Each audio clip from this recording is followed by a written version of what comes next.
একদা শক্তিপুত্র পরাশর, যিনি বশিষ্ঠের পৌত্র ছিলেন, প্রাতঃকৃত্যাদি সমাধা করে আশ্রমে উপবিষ্ট আছেন। এমন সময় তার নিকট গিয়ে উপনীত হলেন তার প্রিয় শিষ্য মৈত্রেয় মুনি। গুরুপদে প্রণাম করে তিনি নিবেদন করলেন, হে ধর্ম বিশারদ, ধর্মকথা অনেক শ্রবণ করলাম, কিন্তু এই বিশ্বজগৎ কিসে জন্ম এবং কিসে লীন হচ্ছে, দেবতাদি কিভাবে সমুৎপন্ন, সমুদ্র, পাহাড় ও পৃথিবীর স্থিতি, আকাশাদির পরিমাণ, সূর্যের আদিমতম রূপ, বিবিধ বর্ণাশ্রম ও মনুবংশাদির কথাগুলি জানতে বড়ই আগ্রহী। কৃপাবলোকন করে অধীনকে ব্যাখ্যা করে বলুন, আমি শ্রবণ করে কৃতার্থ হই। ধর্মশাস্ত্র বিশারদ পরাশর বললেন, তুমি ধর্মজ্ঞ, তাই প্রাচীন বিষয়ে আলোচনা করার জন্য আমাকে স্মরণ করলে। আমি বলছি, তুমি শ্রবণ করো। বিশ্বামিত্র প্রেরিত রাক্ষস যখন আমার পিতাকে ভক্ষণ করেছে বলে লোকমুখে শুনলাম, তখন আমার মনে ভীষণ ক্রোধের সঞ্চার হলো। তাই রক্ষকুল নিধনের জন্য যজ্ঞ আরম্ভ করি। কিন্তু পিতামহ বশিষ্ঠ আমাকে বাধা দিয়ে বললেন, ক্রোধ করা উচিত নয়। ক্রোধে মহা পাপ জন্মে ও তার ফলে সমস্ত কর্মের সুফল বিনষ্ট হয়। স্বর্গে মোক্ষে ক্রোধ বাধা প্রাপ্ত হয়। তোমার পিতার ভাগ্যে যা ছিল তা ঘটে গেছে, তার জন্য প্রতিশোধ নেয়ার কোনো কারণ নেই। পিতামহের উপদেশে যখন যজ্ঞ ক্ষান্ত করলাম, তখন সেখানে এসে উপস্থিত হলেন ব্রহ্মার পুত্র পুলস্ত্য। তিনি মহান পুরুষ। আমাকে আশীর্বাদ করে বললেন, শত্রুভাব থাকা সত্ত্বেও তুমি যে ক্রোধ সংবরণ করে রক্ষকুল রক্ষা করতে সমর্থ হয়েছ, সেজন্য আমি তোমাকে আশীর্বাদ করছি। সকল শাস্ত্রবিজ্ঞানে তোমার যথাযোগ্য জ্ঞান লাভ হবে। তুমি হবে পুরাণ সংহিতার কর্তা এবং পরমার্থ তত্ত্ব ও ব্রহ্ম জ্ঞান লাভ করবে। প্রবৃত্তি ও নিবৃত্তি কর্মে হবে বিমল বুদ্ধি লাভ। পিতামহ আমাকে তদ্রূপ আশীর্বাদ করায় এবং তোমার জিজ্ঞাসাবাদের জন্য আমার মানসপটে যে ব্রহ্ম বিজ্ঞান তত্ত্ব উদিত হয়েছে, সেগুলি তোমার নিকট পূর্ণরূপে প্রকাশ করছি, শ্রবণ করো। সর্বেশ্বর শ্রীকৃষ্ণ হলেন ভগবান। তিনি সর্বত্র বিরাজমান এবং তাতেই জগৎ স্থিত। তাঁরই সৃষ্টি এ বিশ্ব ব্রহ্মাণ্ড এবং দেবদেবী বৃন্দ ও পশু পক্ষী মানবাদি। ভগবান সনাতন পুরুষ তার নিজের রূপেই সৃষ্টি করেছেন মানব জাতিকে। বুদ্ধি বিবেক সবকিছুই দিয়েছেন। এক এবং অদ্বিতীয় হলেন ভগবান স্বয়ং প্রভু ও মহাপ্রভু, আর তারই সৃষ্টি সমস্ত জীবগণ তাঁরই দাস। দাসের একমাত্র কর্তব্য তাদের প্রভুর সেবা করা। সেই সেবা আচরণকে বলা হয় সনাতন ধর্ম। ভগবান যেমন একজন, তেমনি ধর্মও হলো একটি, সেটা হলো সনাতন ধর্ম। পৃথিবীতে যত কিছু ধর্ম নামে চলে, ভগবত কহে তাহা পরিপূর্ণ চলে। অর্থাৎ যার সৃষ্টি আছে তার লয়ও আছে। সনাতন পুরুষ ভগবানের যেমন সৃষ্টি ও লয় নেই, তেমনি সনাতন ধর্মেও সৃষ্টি ও লয় নেই। ধীরে ধীরে পরাশর মৈত্রেয়কে বিষ্ণু স্তোত্র ও সৃষ্টি প্রক্রিয়া ব্যাখ্যা করলেন। আলোচনা করলেন সৃষ্টিকারিণী ব্রহ্মশক্তির বিবরণ ও ব্রহ্মার পরমায়ু। কল্পান্তে সৃষ্টি বিবরণ, দেবাদির চতুর্বর্ণ সৃষ্টি, রুদ্র সৃষ্টি, লক্ষ্মীর মাহাত্ম্য ও চতুর্বিধ প্রলয় বিশদভাবে ব্যাখ্যা করলেন। দুর্বাসার অভিশাপে দেবরাজ ইন্দ্র হলেন লক্ষ্মী ছাড়া। তাই লক্ষ্মীকে উদ্ধার করতে দেবাসুর মিলিত হয়ে মন্থন করলেন মহাসিন্ধু। লক্ষ্মী সহ উঠলেন ধন্বন্তরী, অমৃত, ঐচ্যশ্রবা অশ্ব প্রভৃতি। ইন্দ্র লক্ষ্মীর উদ্দেশ্যে বহু স্তব করলেন। ভৃগুর ঔরসে ও খ্যাতির উদরে জন্ম নিলেন দুই পুত্র, ধাতা ও বিধাতা। লক্ষ্মীরূপে জন্ম নিলেন একমাত্র কন্যা। তাদের হাতে ধীরে ধীরে বংশবৃদ্ধি হল মহর্ষিগণের। উত্তানপাদ রাজার পুত্র ধ্রুব বিমাতার অবহেলার কারণে তপস্যা বলে লাভ করলেন ভগবান বিষ্ণুকে। প্রচেতাগণ কর্তৃক ধরা মাঝে সুশৃঙ্খল বিধান ও দক্ষ কর্তৃক সৃষ্টি হল পৃথিবীতে অগণিত প্রজাবর্গ।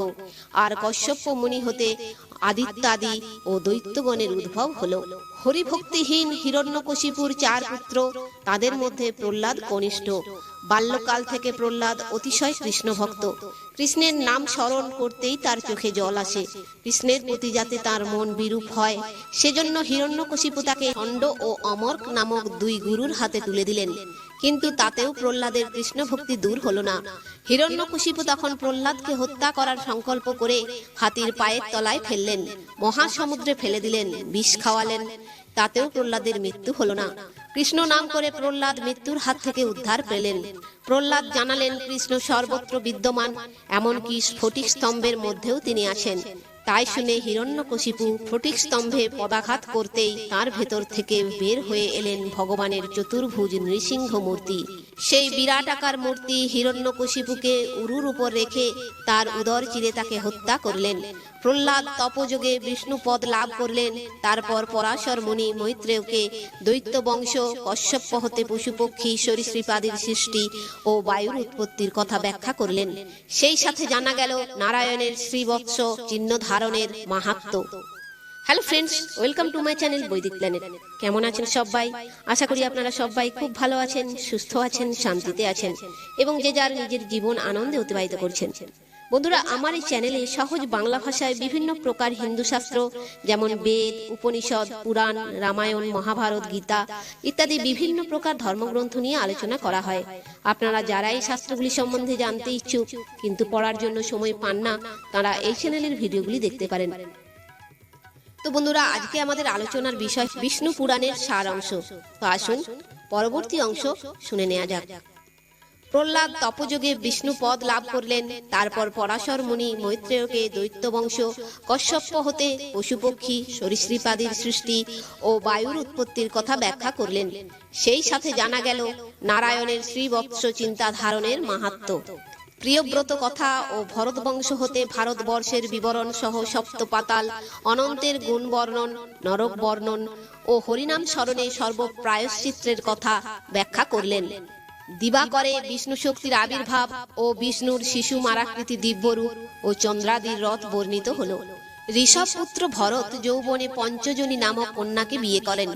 দীর্ঘকাল রাজত্ব ভোগ করার পর পুত্রদের হাতে রাজ্যভার অর্পণ করে বৈরাগ্য লাভ করেন। গণ্ডকীর তীরে তিনি যখন সাধনে রত ছিলেন, তখন একদিন সিংহের মুখ থেকে এক হরিণ শিশুকে রক্ষা করার পর লালন পালন করেন। হরিণের চিন্তায় মেতে থাকার জন্য দূরে গেল তাঁর সাধন ভজন। হরিণের মৃত্যুর পর তিনি হরিণ চিন্তা করতে করতে মারা যান ও লাভ করেন হরিণের দেহ।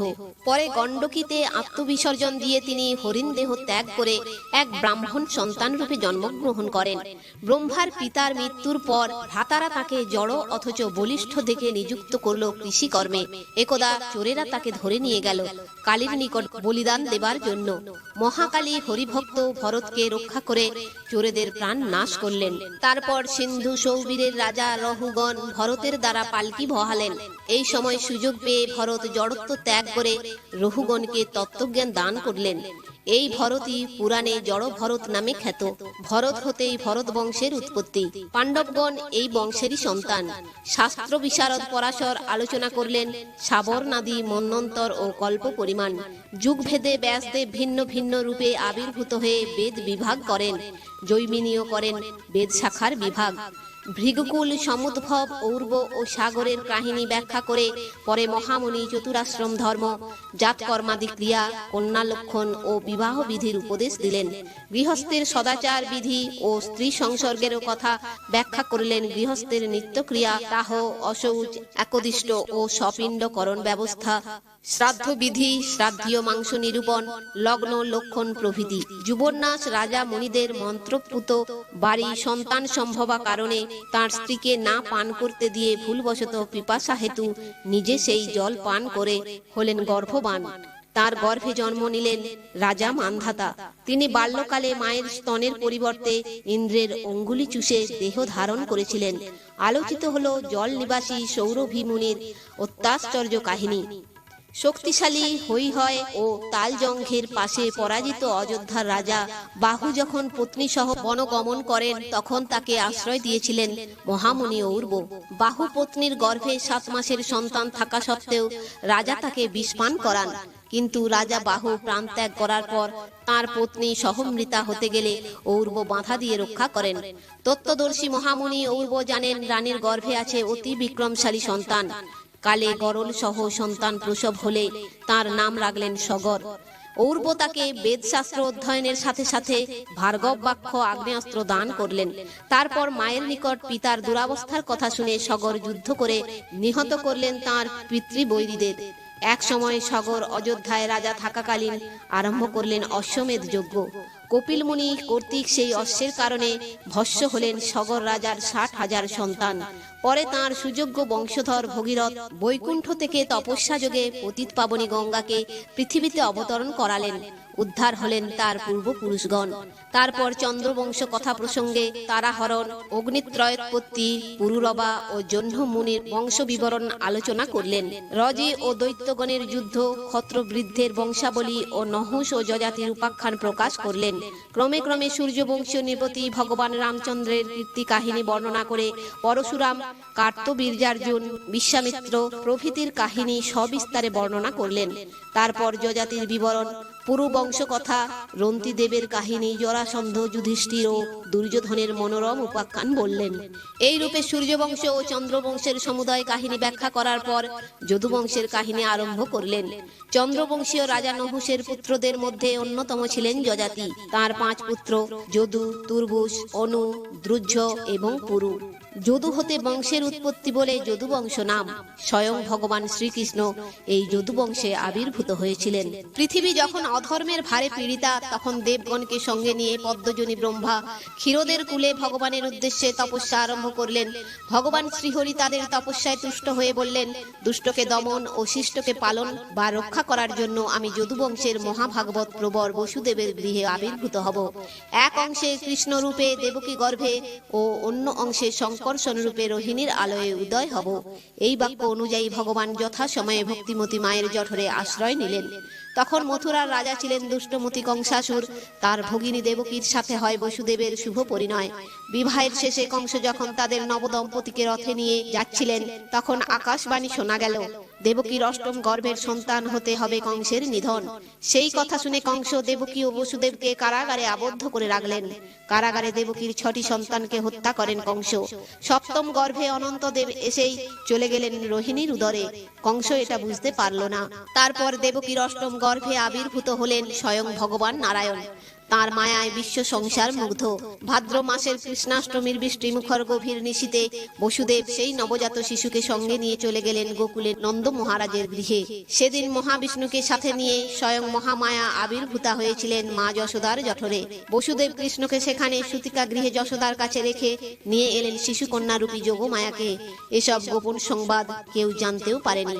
পরদিন কংসাসুর কারাগারে প্রবেশ করে দেখেন তার ভগিনী দেবকী প্রসব করেছেন এক শিশুকন্যা।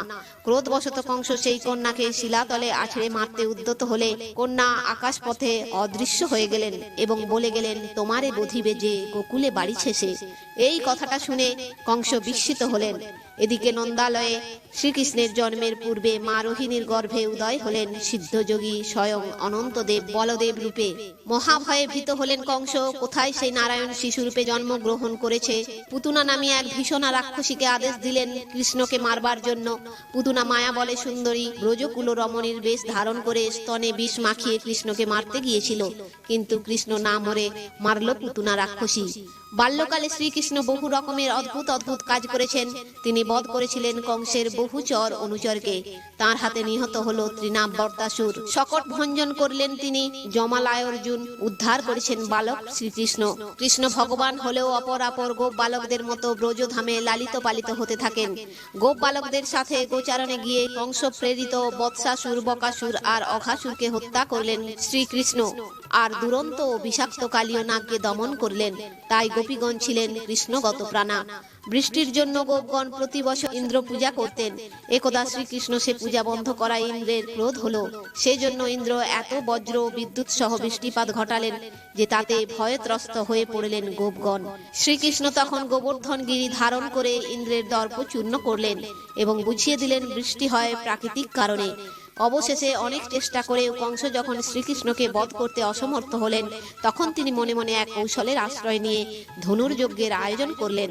অক্রূরকে ব্রজধামে পাঠালেন কৃষ্ণ বলরামকে নিমন্ত্রণ করে আনবার জন্য। অক্রুর ব্রজধাম থেকে ব্রজগোপীদের মনে ব্যথা দিয়ে কৃষ্ণ বলরামকে নিয়ে এলেন কংসের যজ্ঞালয়ে। সেই যজ্ঞস্থলে রামকৃষ্ণকে হত্যা করার জন্য কংস বহু শক্তিশালী যোদ্ধা নিযুক্ত করলেন, কিন্তু কৃষ্ণ বলরাম অনায়াসে কুবলয় হস্তি ও চানুর মুষ্টিকাদি বড় বড় বীরেদের মেরে অবশেষে হত্যা করলেন মহাবীর কংসকে। তারপর বসুদেব ও দেবকীকে কারাগার থেকে উদ্ধার করে কংস পিতা উগ্রসেনকে সিংহাসনে প্রতিষ্ঠা করলেন। কংস নিধন হওয়ার পর তাঁর শ্বশুর জরাসন্ধ বারবার মথুরাপুরী আক্রমণ করায় কৃষ্ণ বলরাম তাকে পরাস্ত করেন। অগণিত ম্লেচ্ছ সৈন্য সহ কালযবন ও মথুরাপুরী আক্রমণ করেছিলেন। তখন শ্রীকৃষ্ণ সমুদ্র মধ্যে অপূর্ব দ্বারকাপুরী নির্মাণ করে জ্ঞাতিদের রক্ষা করলেন এবং কৌশলে কালযবনের প্রাণ সংহার করলেন মুচকুন্দের সাহায্যে। তারপর বলরাম আনর্তরাজ রৈবতের কন্যা রেবতীকে বিয়ে করলেন। শ্রীকৃষ্ণ বিদর্ভরাজ ভীষ্মকের কন্যা রুক্মিণী, সত্রাজিৎ রাজার কন্যা সত্যভামা, জাম্ববানের কন্যা জাম্ববতীকে বিবাহ করেন। আবার কালিন্দী, মিত্রবিন্দা, নগ্নজিতি আদি অষ্টরমণীকেও কৃষ্ণ বিবাহ করেছিলেন। বিষ্ণুর ঔরসজাত ও ধরিত্রীর গর্ভজাত মহাবীর নরকাসুর ইন্দ্রকে তাড়িয়ে দিয়ে স্বর্গরাজ্য অধিকার করলে কৃষ্ণ নরককে বধ করে আর 1000 কন্যাকে বিবাহ করেন। একদা কৃষ্ণ পুত্র শাম্ব চঞ্চলমতি যাদব বালকদের সাথে নারী রূপ ধারণ করে এবং বালকেরা মুনিদের প্রতারণা করার উদ্দেশ্যে জিজ্ঞাসা করল, এই নারীবেশী শাম্বের কি সন্তান হবে? ব্যাপারটা বুঝতে পেরে মুনিদের ক্রোধ জন্মালো এবং অভিশাপ দিল যে এই নারীর গর্ভে মুষল উৎপত্তি হবে ও সেই মুষল দ্বারা সংঘটিত হবে যদুবংশ ধ্বংস। সত্য সত্যই মুষল প্রসব হতেই সকলে মিলে তাকে ঘষে ক্ষয় করে সমুদ্রে নিক্ষেপ করলো। এক মাছ সেটা খেয়ে ফেললো। মাছটি একদা এক ধীবরের জালে ধরা পড়লে ধীবর মাছের পেট থেকে লোহা বের করে কর্মকারের কাছে দিল। কর্মকার তার দ্বারা দুটি ধারালো শলাকা প্রস্তুত করলো। তারপর এক সময় যদুবংশীয়গণ ব্রত পূজানুষ্ঠানের জন্য এসে হাজির হলো প্রভাস তীরে। সেখানে বুদ্ধি ভ্রংশ হয়ে তারা অতিরিক্ত সুরাপান করে জ্ঞান বুদ্ধি হারালো এবং সমুদ্র তীর থেকে মুষলজাত স্বর আহরণ করে পরস্পরকে হত্যা করতে আরম্ভ করলো। এভাবে মুনিদের অভিশাপে যদুবংশ ধ্বংস হলো। একদা শ্রীকৃষ্ণ অশ্বত্থমূলে উপবিষ্ট ছিলেন। অদূর থেকে এক ব্যাদ তাঁর চরণ কমল দেখতে পেয়ে হরিণ জ্ঞানে তীরবিদ্ধ করলো। লৌহ মুষলের অবশিষ্ট অংশে নির্মিত শলাকা এই তীরে সংযুক্ত ছিল। কৃষ্ণ আর পৃথিবীতে রইলেন না। তিনি বৈকুণ্ঠ হতে আগত স্বর্ণময় রথারোহণে চলে গেলেন নিত্যধাম বৈকুণ্ঠে। যদুবংশে আর কেউ রইলেন না। বলদেবও এক সময় স্বেচ্ছায় দেহ ত্যাগ করলেন। তো বন্ধুরা, আজ এই পর্যন্তই। ভিডিওটি যদি ভালো লেগে থাকে তাহলে লাইক, কমেন্ট, শেয়ার করে আপনার প্রিয় মানুষদেরও দেখার সুযোগ করে দেবেন এবং এই ধরনের ভিডিও আরও দেখার জন্য চ্যানেলটি সাবস্ক্রাইব করে পাশে থাকা বেল আইকনটি প্রেস করে দেবেন পরবর্তী ভিডিও নোটিফিকেশন পাওয়ার জন্য। সবাই ভালো থাকবেন, সুস্থ থাকবেন, আনন্দে থাকবেন।